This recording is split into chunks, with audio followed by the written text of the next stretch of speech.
está toda a questão atacada. Não é... Eu achei todas elas muito importantes, elas demandariam respostas de fato muito longas. E eu vou tentar voltar a um ponto que eu acho que ele, eu não sei se ele ficou muito sublinhado, ele é polêmico e ele nos coloca uma série de questões para nós pensarmos respostas para as perguntas. O primeiro aspecto que me diz, pessoal, é que essa ideia de que a universidade virou uma unidade de produção, isso é novo na história do capitalismo. Se vocês pegarem, mesmo a historicização que o Mal fez aqui, observe que mesmo a universidade napoleônica, ela era uma universidade de bacharéis.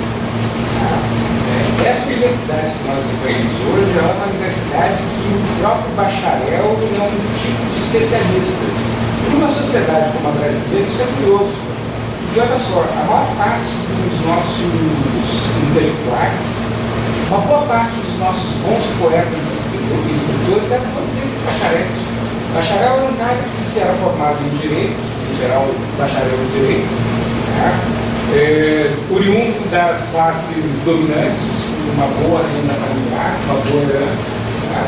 Ele ia ter a vida dele mais ou menos garantida, ele entrava no serviço público. Estou pensando aqui, por exemplo, no Carlos Drummond, talvez seja o nosso melhor poeta. Vai entrar no serviço público, mas depois ele pode dar uma saída e entrar na redação de um jornal. Veja, esse indivíduo vai falar sobre grandes temas gerais.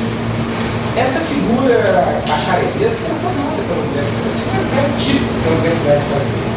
Vai lá para os escritores do século XIX, com exceção do Machado de Assis, que é o melhor escritor do século XIX, e, aliás, muito provavelmente um dos melhores que esse país um dia teve. Todos os escritores brasileiros do século XIX, bacharel. Então veja, essa universidade, o que significava ser bacharel? Bacharel era um pouco, pessoal, aquela figura que nós ainda vamos encontrar na sociedade europeia na primeira metade do século XIX, em que o artista e o intelectual ele pode dispor de recursos familiares ou de um mecenas para sustentar sua reflexão intelectual. Diderot, por exemplo, que é o melhor filósofo do iluminismo, o cara mais interessante ali. Do ponto de vista da forma conceitual, ele consegue ser mais interessante que o Rousseau. E que pese que, do ponto de vista do conteúdo, o Rousseau é mais interessante que o Diderot. Como é que o Rousseau e o Diderot sustentavam sua reflexão? O Diderot fez uma coisa curiosa, olha só, ele empenha com a Catarina, rainha da Rússia, ou seja, a czarina russa, ele empenha com ela toda a biblioteca dele, em que ela, depois da morte dele, teria acesso à biblioteca dele. Veja, ele vende para poder lutar contra a infâmia do absolutismo na França, a sua biblioteca por um infame czarismo russo. O que fazia eles fazerem isso? Ter a aula de pensar independente, autonomamente. Essa figura do intelectual que pensa livre, que pensa autônomo, mesmo quando a universidade começou a ser uma alternativa para alguns elementos das camadas populares, o exemplo do Florestan é sempre bom. É sempre bom mesmo. Filho de lavadeira que entra na universidade. Isso é sempre algo que foge à regra, é uma exceção, mas foi uma exceção possível. Dentro dessa lógica, pessoal, quando a universidade começa a estreitar a sua lógica produtiva dentro do tempo de trabalho socialmente necessário, se modifica a estrutura dessa instituição. E se modifica o conteúdo que vai ser pensado dentro dessa instituição. Vocês são contemporâneos a ela. A geração anterior, aquela que estava me referindo da tradição política, ela não teve muito esse constrangimento. Se eles tivessem tido esse tipo de constrangimento, pessoal, a produção deles teria sido de outra hora. Vocês nunca vão, e não é por falha de vocês, já estou salvando vocês de 20 anos de análise, por favor, me agradeço. E não é porque vocês são fracos, porque vocês não são isso, vocês não são aquilo. Normalmente vocês se olham no espelho e dizem isso, que a tese de vocês, me permito falar isso, não vai ser uma obra clássica. Por que ela não vai ser uma obra clássica? Ela não vai ser uma obra clássica porque a forma dela não é para isso. ela não comporta a tese de vocês, como a minha, como a do mal, todas as nossas. Tá? Elas são formas dissertativas dentro de um conhecimento que nós reciclamos. Enquanto um cara como Florestan, Antônio Cândido, o próprio Darcy Ribeiro, etc., produziu um esforço conceitual, mas parece que tinha que ter uma liberdade em torno dele, liberdade no sentido de dar aula, pessoal. O regime, por exemplo, desses professores da USP era fantástico, invejável. Eles davam uma disciplina por semestre. Às vezes eles tinham semestres sem disciplina nenhuma. Não é esse regime no qual boa parte de vocês, já precarizados, precisam dar 10 disciplinas por semestre e correr atrás depois da dissertação, da tese de mestrado, do doutorado, tá? Para daí, se tiver algum fone, dizer uma vírgula e 2 pontos originais. Vocês são extenuados nessa forma. A forma extenua, por exemplo, ela tira o que vocês têm de melhor, o que nós temos de melhor. E ela também nos individualiza, porque toda a produção social disso, ela é feita de forma muito limitada. Então vejam só, pessoal, como é que se faz a produção de conhecimento técnico de ponta. É uma coisa interessante que nós prestarmos atenção. Olha só, quando a NASA, por exemplo, ela faz o satélite que ela vai colocar em órbita, em que este satélite vai andar em órbita em torno de Marte, e depois ele vai poder pousar em Marte, retirar de lá informações ao longo de décadas, esse satélite todo foi produzido com vários pequenos conhecimentos que depois são juntados. Eles utilizam um termo curioso para os entenderem. Eles dizem, nós montamos um quebra-cabeça. Não é um único técnico que monta todo aquele conhecimento, são muitos saberes técnicos. Que vai desde aquele cara que desenvolve algumas formas de equação matemática que são fundamentais, depois vai desenvolver tipos de materiais que vão aguentar o calor do planeta como Marte. Veja, nas ciências humanas, pensar dessa forma é mais problemático. O que acontece quando a gente faz isso nas ciências humanas? É que o Marte do nosso objeto de conhecimento é a sociedade burguesa. Em sendo o Marte do nosso objeto de conhecimento a sociedade burguesa, como cada um vai fazer uma pequena parcela de conhecimento, o nosso conhecimento já adere a essa natureza que é a sociedade burguesa. Portanto, uma perspectiva de totalidade ainda mais crítica a essa forma social se torna para o nosso pequeno horizonte absolutamente ligado. Nos foge. Qual é a nossa saída? A gente volta para as totalidades que já tinham sido elaboradas em períodos anteriores. Pessoal, é uma saída razoável, mas não se iludam. Aquelas perspectivas anteriores, elas eram tópicos, olhares, horizontes de uma praxis social de muito tempo atrás. Vamos pegar aqui um caso sui generis. Um caso sui generis, para nós entendermos isso, já que eu estou dialogando com você, desde que você não saiba agora. Vejam só, quando se pega, por exemplo, o Capital do Marx, vamos lá, aquela obra que o Mauro aqui, ironizando, diz, cara, levou 40 anos, e vocês vão ter que levar 4. Tá? E que pensa que a tese de doutorado do Marx é boa, hein, pessoal? Ele levou, parece que 3 anos para fazer, mas vamos lá, deixa isso de lado. Quando nós pegamos o Capital do Marx, o Capital é uma tentativa de totalização do processo de formação e das tendências de desenvolvimento. Presta atenção, processo de formação e tendências de desenvolvimento da sociedade burguesa. É uma obra única. Teve modelos anteriores, não vamos também nos enganar, pessoal. O Hegel ajudou muito Marx. O modelo que ele vai desenvolvendo ali permite essa perspectiva de leitura dessa coisa nova que é a sociedade burguesa. Muito bem, quando nós pegamos uma obra como o Capital do Marx, durante muito tempo nós achamos o seguinte, a totalidade da leitura do Marx da sociedade burguesa, o momento em que ele fecha aqui a perspectiva da praxis, num todo, está no conceito de luta de classes. Pegávamos os 4 primeiros capítulos do Capital e dávamos um salto mortal sobre eles. De repente até repetimos sem saber aquelas frases do Wilfred. Mero resquício metafísico de um ex-hegeliano. Bobagem. Vamos direto ao que interessa. O que interessava? Interessava lá todo o processo da mais-valia, luta de classes, porém, a forma. A formação de um trabalhador coletivo, a luta que ele faz para produzir direitos, e pronto. Essa era a perspectiva da totalidade. Essa perspectiva da totalidade, ela tinha como ter verossimilhança no processo histórico? Tinha, porque quando eu vou para o processo histórico, eu vejo que, sob o ponto de vista da história da sociedade burguesa, do seu processo de modernização, ou seja, o desenvolvimento da sua forma industrial, lembre-se, Marx diz, o modo de produção capitalista começa com a grande indústria. Este é o momento em que o modo de produção ele tem uma relação perfeita entre forma e conteúdo.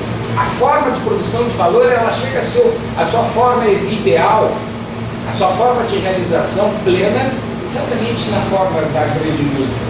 Portanto, quando eu olho para este processo histórico de andamento diante de mim, vejo as lutas dos trabalhadores, vejo a tentativa da luta por reconhecimento e a produção de direitos, eu digo, eu encontro aqui uma perspectiva que faz com que uma sociedade sentida encontre a sua unidade. E aí eu posso colocar aqui também uma perspectiva teleológica da história, que é uma boa polêmica se isso existe ou não no Marx.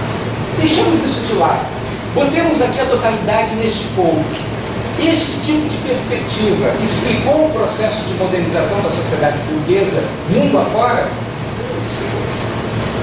Claro que explicou, porque mundo afora, na medida que vai se desenvolver uma sociedade urbana, industrial, em que ela precisa organizar uma quantidade imensa de trabalhadores braçais para o desenvolvimento da indústria, essa luta pela produção de novas formas de reconhecimento de direito é uma impressionante luta social e, portanto, uma luta na formação de um Estado nacional. Pronto, explica a Europa, explica a América, explica a Ásia, funciona bem. O problema é o seguinte, pessoal, o problema é quando essa forma social se realiza. E aí a gente começa a pensar, a matar, que de repente o eixo da totalidade de Marx possa estar no fetichismo, nessa fórmula que ele desenvolve no início do Capital, que é uma fórmula um tanto quanto incompreensível e talvez não na luta de classe. Como é que fica essa história?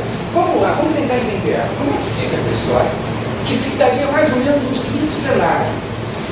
A sociedade burguesa, através do processo de modernização, se torna uma realidade mundial inconteste, ou seja, aonde isso pegou, e onde não pegou, não tem por que pegar. O que eu quis dizer? Aonde a sociedade burguesa foi desenvolvendo essas suas formas, é onde exatamente o processo de acumulação de capital, de valorização do valor, pode chegar.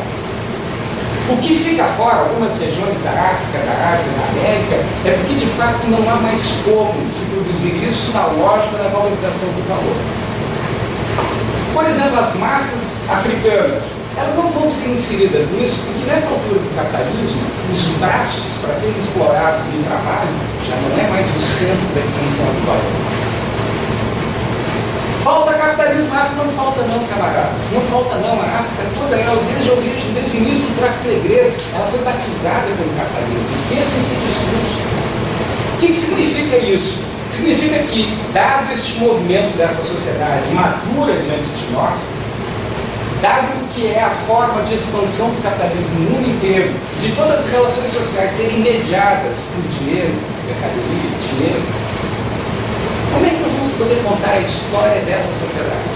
Como é que nós vamos poder produzir as nossas formas de ação dentro dessa sociedade? Na lógica da produção de direitos, pessoal, na forma de distribuição dos recursos que este modo de produção produz, isso está deslocado. Não é nem porque a gente não queira isso, não é nem desistência, pessoal, é deslocado. No momento em que o desenvolvimento das forças produtivas ele pode criar essa situação única na história do capitalismo, pessoal, em que o exército industrial de reserva já não é mais apenas um exército industrial de reserva, mas ele já comporta uma massa cada vez maior que sobra. Neste momento histórico, pessoal, nos havermos com o capital, é nos havermos com a própria forma dessa sociedade e do seu modo de produção, e não apenas com as péssimas distribuições da riqueza que ela produz. E como é que eu vou fazer a crítica ao modo de produção se eu não peguei a forma de distribuição que era produzida pela luta de classe? Porque, veja, do ponto de vista das formas de distribuição produzida pela luta de classe, como é que nós vamos explicar a seguinte situação histórica? Dois pontinhos. Estamos diante da Volkswagen em São Paulo. Meus alunos já estão cansados com isso, mas eu vou repetir. Estamos diante da Volkswagen em São Paulo. O ano é 2002. Então também lembra bem deste ano. Um movimento de sem-tetos ocupa um terreno da Volkswagen. Um terreno lá nas margens da Avenida da Piaget. Essas 2.000 famílias de sem-teto estão lá e estão sendo ameaçadas pela polícia de São Paulo, que já está toda lá em formação para desocupar aquele lote, com todos os seus arsenais de ação contra as massas nessas circunstâncias, bombas de gás lacrimogêneo, cães, etc, etc, etc. No outro lado da Via Anchieta, na fábrica da Volkswagen, uma assembleia dos trabalhadores.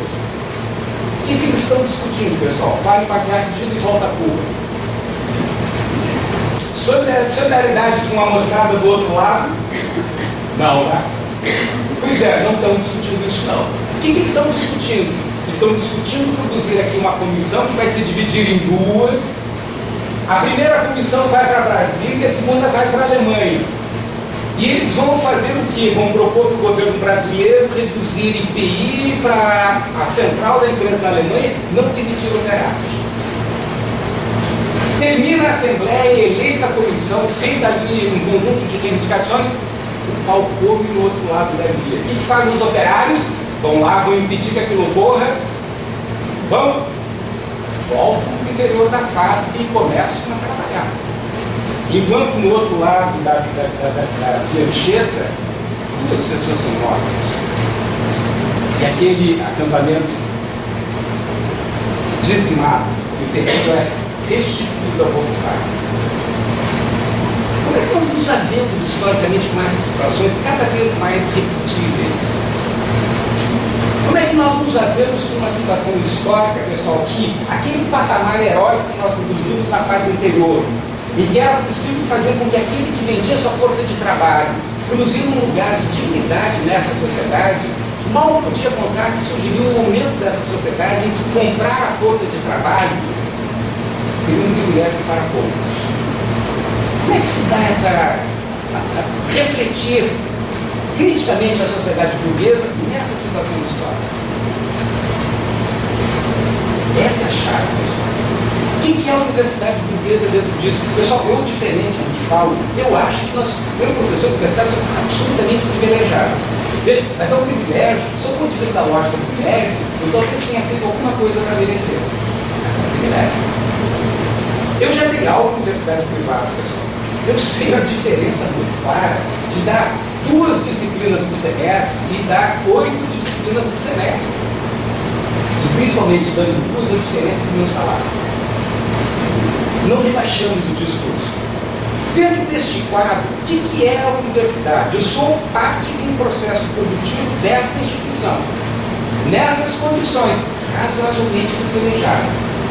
Como nós nos mobilizamos para o quê, pessoal? Para manter os nossos direitos. É uma mobilização defensiva. Mobilização ativa. Eu posso até estar na linha de frente, são uns 2 ou 3, vamos contar, vamos dizer sempre os mesmos, e é verdade, sempre os mesmos. Porque não há esse espaço mais. O que é esse trabalhador da universidade brasileira, da pública? Ele é exatamente esse sujeito que é hoje mensurado pelo tempo de trabalho socialmente necessário, que tem uma carga de trabalho pesada, hein?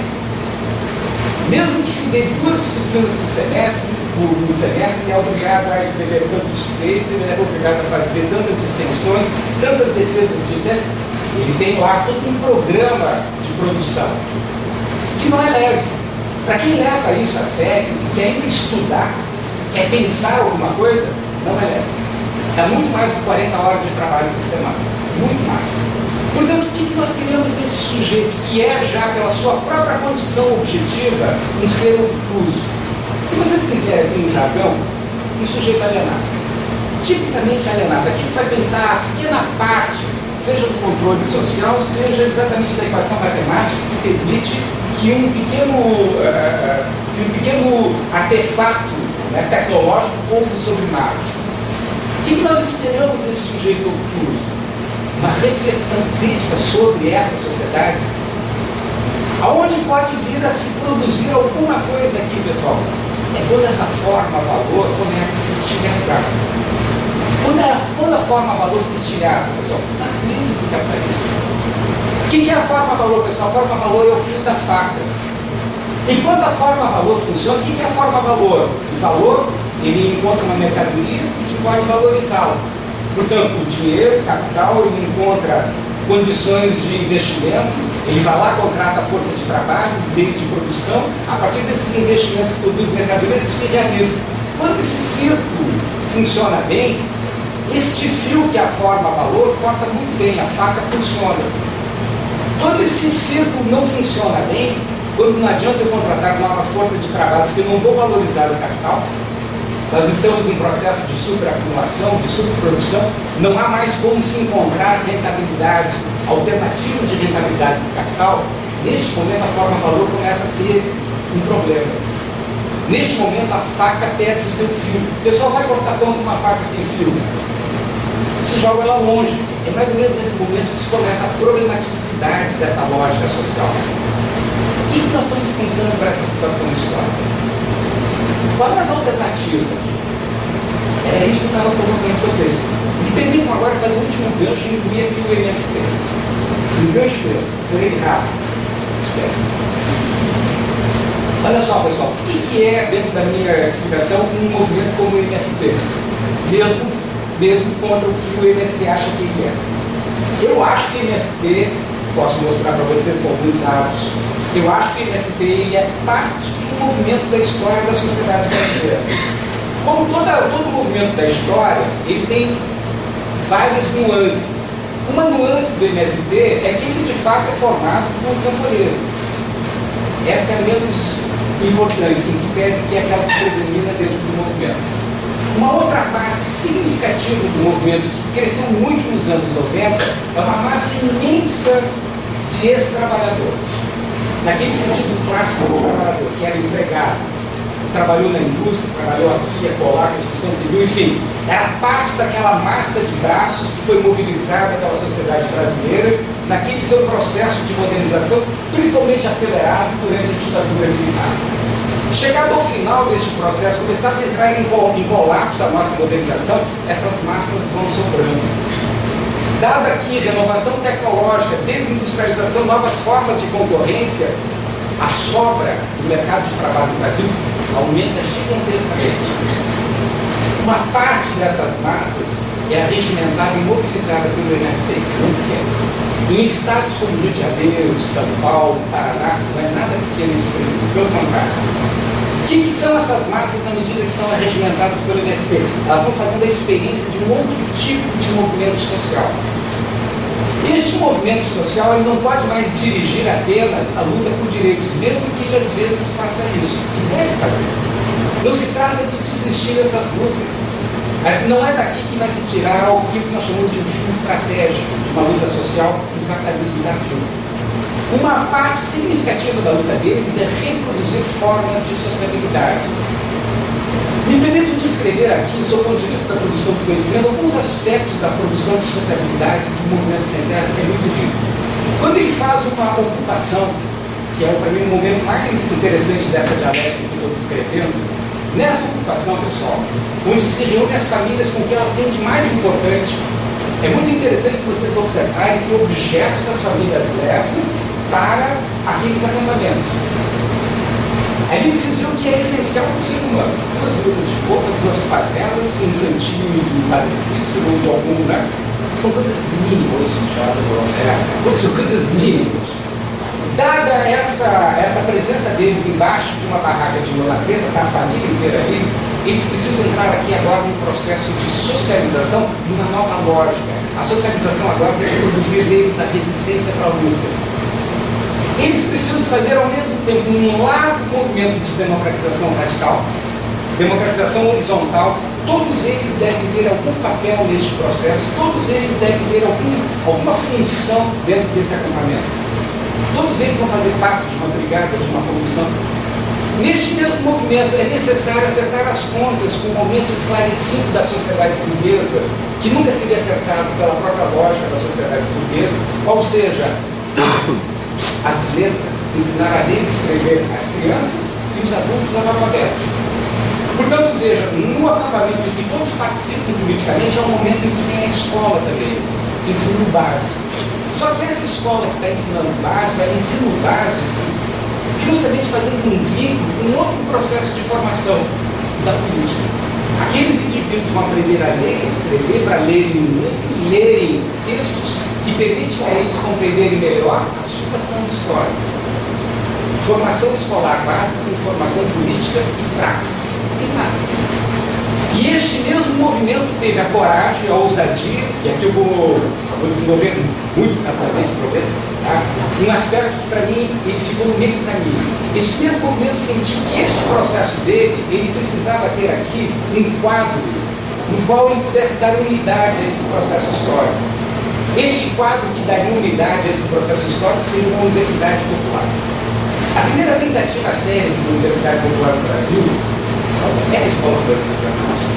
E veja que interessante, porque a Escola Florestan Fernandes, no seu nome, ela reata o vínculo com o pensamento crítico que me referi anteriormente. Só que ela reata o vínculo, mas fora dessa instituição, que é a Universidade Portuguesa.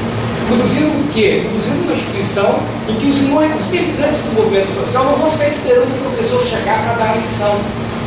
Talvez esse seja o limite do MST. Mas vão fazer com que aquela mesma instituição os transforme em produtores de um conhecimento necessário para a sua emancipação. Eles precisam, no mesmo ato, pessoal, produzir conhecimento, porque são eles que precisam desse conhecimento, e esse conhecimento não é diletante, é o conhecimento que vai permitir a eles a praxis dessas novas condições de luta social, e o fetichismo da mercadoria se torna o eixo central da sociedade burguesa. Ou seja, a forma-valor já não consegue mais incorporar todo mundo. A forma-valor ela já está em crise, uma parte da humanidade fica fora dessa forma social. A existência dessa parte da humanidade fora dessa forma social, se ela quiser continuar existindo socialmente, é produzindo outra forma social. Este é o desafio. Porque ao produzir essa outra forma social, talvez pouco do que nós um dia chamamos de socialismo real possa nos ajudar. Porque a lógica é completamente outra. Só para finalizar isso, eu sou o campeão em enganar vocês, mas olha só para finalizar isso, vejam só, o que é o problema do socialismo real? O socialismo real, ele copiou as formas da sociedade burguesa. Não se muda. O que o socialismo real fez? Ele pegou a fábrica. No Ocidente, da Alemanha Ocidental, a fábrica era assim, na Oriental, é assada, é igual. O processo de produção, pessoal, o terror do trabalho na sociedade moderna é um processo de produção. Você sabe o que é processo de produção de uma fábrica? Vocês já tiveram ideia do que é isso? É um pouco isso que eu descrevi para vocês do processo de produção de um professor. Loucura pura, trabalho, onde vai ser aqui, na verdade, vai desgastar o seu limite. No processo de produção do socialismo, não é igual ao capitalismo. Mas por que o processo de produção do capitalismo é assim? Porque é necessário extrair o máximo valor possível deste processo de produção. Opa, quer dizer que o processo de produção do socialismo também produz valor? Mas o valor não é a lógica do próprio capital? Ué, por que o socialismo real também produziu valor se o valor é a lógica do capital? Portanto, veja, o que foi o socialismo real? Foi um modo particular de modernização de países retardatários como nós, que o realizaram um imenso salto de embaralhamento, tentativa de embaralhamento dos países centrais, com aquele modo de organização política e social. Achar que o marxismo está empenhado nessa experiência, achar que o marxismo não tem futuro, pessoal. Nós temos que livrar o marxismo deste empenho, para que o marxismo seja de fato a base de uma teoria crítica para este futuro enfrentamento, agora sim, com a forma capital. sem os desvios que se produziu anteriormente. Portanto, pessoal, olha só, quando vocês me perguntam, com toda a justiça que precisa perguntar, o que eu tinha para dizer para vocês é isso, ó, nós temos aqui na mesa, e temos que discutir com o Vanderlei, é por que essa experiência social rica que o MST produziu não pode se generalizar e se aprofundar. Tem alguns quadros do MST que são ótimos pensadores, mas eu acho curioso que esses excepcionais pensadores, portanto, o Wolff e tantos outros, eles estão vindo para a universidade, como dizia o Mauro antes. Não é a universidade que está indo a eles estão vindo para a universidade. Ao vir para a universidade, pessoal, vocês vão aprender a deixar a boca de vocês torta. A universidade, tudo aqui dentro, nada é isento. A forma do conteúdo é também, a forma do conhecimento é também um conteúdo do conhecimento. Quando um militante social chega aqui na universidade ao final de um curso de formação política, ele é obrigado a fazer uma pequena monografia, não é sistematização das ideias, não. Porque às vezes eu conheço militantes sociais que têm uma dificuldade imensa de pegar esse objeto e escrever. Às vezes tem uma clareza dialética de raciocínio, de dar inveja em qualquer professor universitário, qualquer doutor. Isso aqui não pode ser uma exigência. Isso aqui é uma exigência dessa forma social que a universidade precisa transformar o nosso conhecimento em algo mensurável e que tenha valor de troca. O valor de troca do conhecimento que se produz no MST é igual a zero, porque o valor dele é emancipatório. Portanto, nós fazemos um militante ser daqui quadrado. E quem pensa quadrado, pessoal, enxerga a realidade dentro de uma moldura. E a moldura da realidade da nossa sociedade é que a sociedade burguesa é eterna e o valor é eterno. Vou parar, senão eu vou ficar falando até muito tarde. Eu também tenho que ir embora daqui a pouco. Tem um relógio aqui. Eu estava achando engraçado, pessoal, falar no auditório que tem um relógio na frente da mesa. Deve ser alguma coisa muito sugestiva. Mas enfim, é um pouco isso.